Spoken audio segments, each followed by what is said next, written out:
죽이자고 하늘이 돌려보내주셨다. 뭐 어찌 됐어?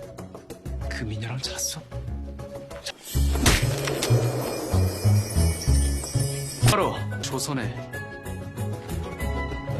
아이고 도성아, 형님 죽는다 도성아. 잘 좀 피하지. 차라리 이참에 세자빈을 드리는 것이 어떻겠습니까? 개소리 좀 작작해라. 일로 하세요, 말.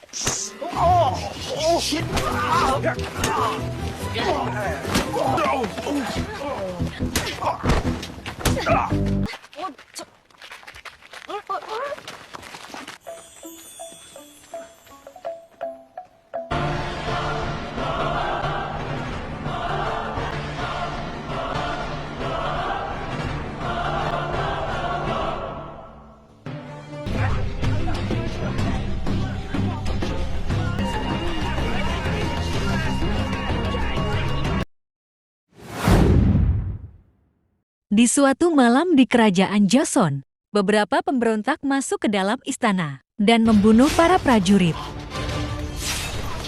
Sementara itu di dalam istana, para tabib sedang memeriksa kesehatan Ibu Suri, yang sedang cemas dan gelisah sampai-sampai membuat dadanya terasa sesak.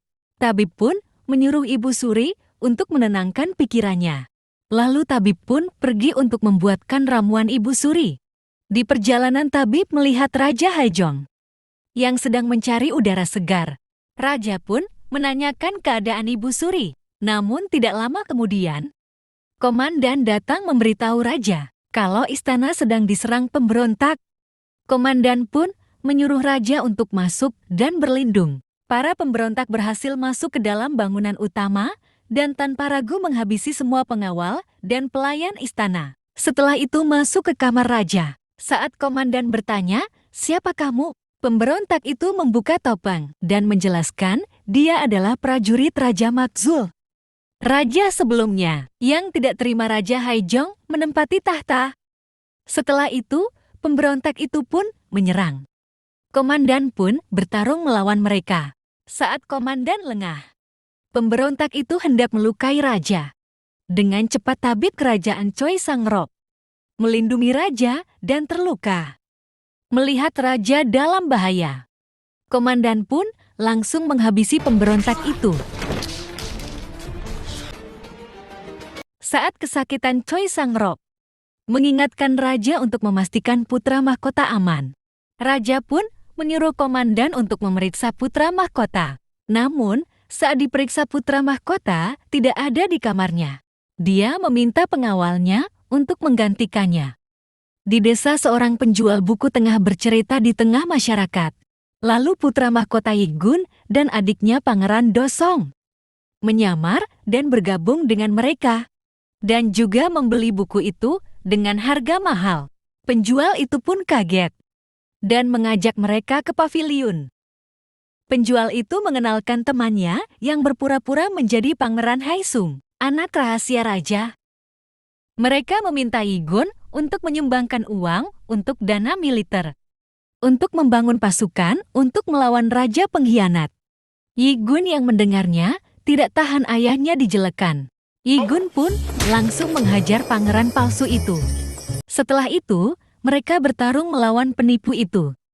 Pada saat bertarung, si penjual buku itu memukul wajah Ligun. Ligun pun meminta Dosong membantunya. Penipu itu pun berhasil dikalahkan. Ternyata tujuan putra mahkota menyamar untuk mencari dalang kudeta. Karena wajah putra mahkota memar, Dosong pun mengajak Ligun ke rumah Kiseng dan memintanya memakai riasan untuk menutupi lukanya, agar orang istana tidak mencurigainya. Sementara itu di istana, para menteri kerajaan membicarakan putra mahkota yang diam-diam keluar dengan menyamar. Setelah itu, putra mahkota pun menghadap raja dan meminta maaf karena sudah membuat khawatir. Tapi tiba-tiba saja ada menteri yang mencium bau riasan. Namun Choi Sang-rok melindungi putra mahkota agar tidak ketahuan.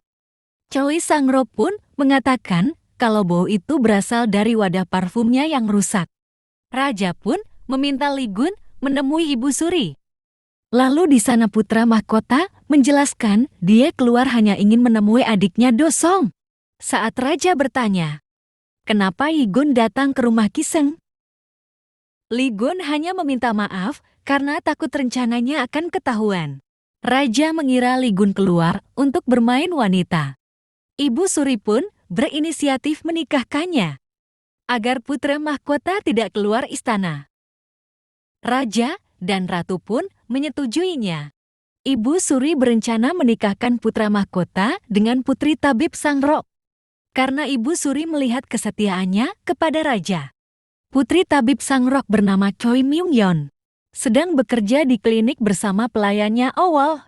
Di saat Myung-yeon mengobati orang-orang, di sana ada preman yang mengganggu warga. Myung-yeon pun membantunya. Myung-yeon pun menghajar preman itu sampai babak belur. Preman itu pun kabur. Percuma saja.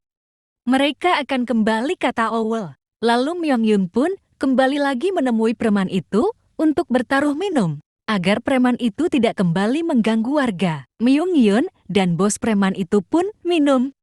Sampai bos preman itu mengaku kalah karena sudah tidak kuat minum. Di tempat lain tabib Sangrok menemui dukun.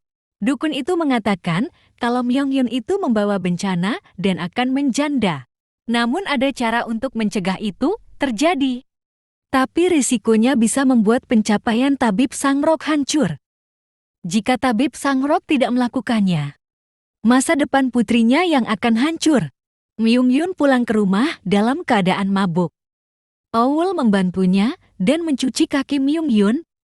Tak lama kemudian, ayahnya memanggilnya untuk menghilangkan mabuknya. Myung-yeon mencuci wajahnya di bekas cucian kakinya.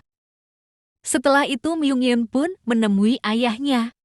Ayahnya melarangnya pergi ke klinik sebab Myung-yeon akan menikah dengan putra mahkota. Myung-yeon tampak terkejut. Sedangkan Owol sangat senang karena akan menjadi pelayan kerajaan. Myung-yeon yang melihat Owol senang hanya ikut tersenyum.